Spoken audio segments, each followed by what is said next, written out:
voltage power and alternators and zero gauge wire. I was having an issue with my Camaro. It was having problems communicating because of low voltage with my electronics in my car. So since I have a sound system in it, I have 2 computers, 16 injectors, the supercharger, I got magnetic ride control, you got the electronic limited slip differential in the car. So all these things run together.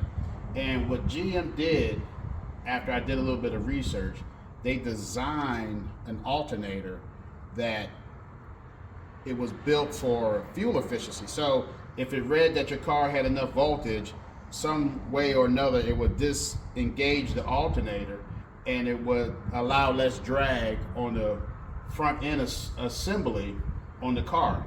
So the alternator that I had in here was a factory GM alternator for a Camaro SS, and it could not keep up with the draw of having the AC on, having the radio playing, trying to get spark to the spark plugs and coil packs, keeping the electronic limited slip differential in line. So what would happen is, if I was driving a car, just cruising around, I would see the voltage go from 14 down to like 13 to 12, and then it would give me a rear end StabiliTrak code issue, and then I would start having misfires.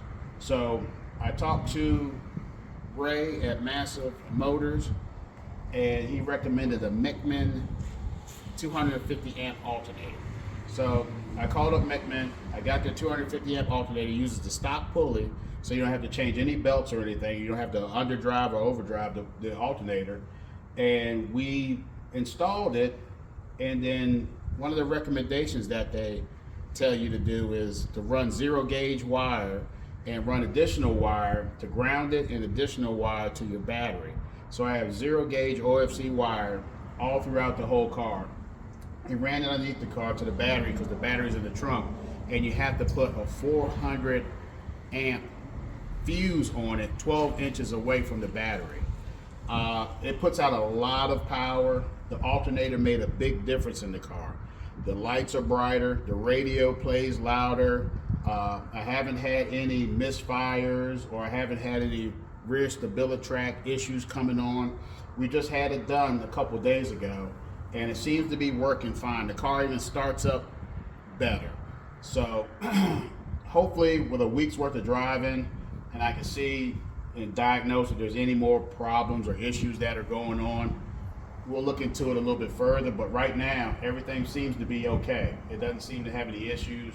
Nothing's wrong right now. I think the Mickman 250 amp alternator is a good alternator to have for if you do a Camaro or a Corvette or whatever, and you want to put a radio in there and you want to put other stuff in the car, and it has a lot of drag and a lot of pull, especially high performance stuff. Definitely go with the Mickman alternator. It'll make a big difference in your car, and performance wise, I'm pretty sure I'm going to pick up a little bit of performance with it too. Also, thinking about it in retrospect, in the older cars, you will put like a MSD blaster coil, or you'll have a coil system and a amplifying box for your distributor. So I looked online and I found that a company called Grantinelli, I think I'm pronouncing it right. If I'm not, I'm butchering it. They make high performance coil packs. So the factory coil packs, if I'm not mistaken, I could be wrong, I think they're rated for 60K or 70K each coil pack. They sell coil packs that are rated for 80K and 85K. So over the winter time, when the car goes back down again and pull the blower off, report the blower, we get a bigger pulley, a different belt system, and a different upper drive.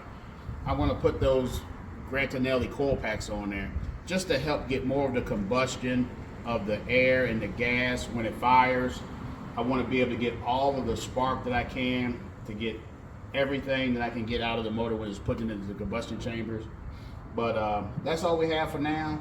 A lot of people online don't really have how can I word it? They don't really have a lot of information about these alternators. I mean, there's different companies that make different alternators, and not a lot of people out there saying, hey, when you start adding these accessories to your car, you might need an alternator. but I really would say it makes a big difference in your car. Drivability, you know, like I said, everything, it just increases it. You got the electricity to go to everything you have in your car. But that's all we have for this time. Like, subscribe, share, and we'll have something different next week for you guys. Have a great day.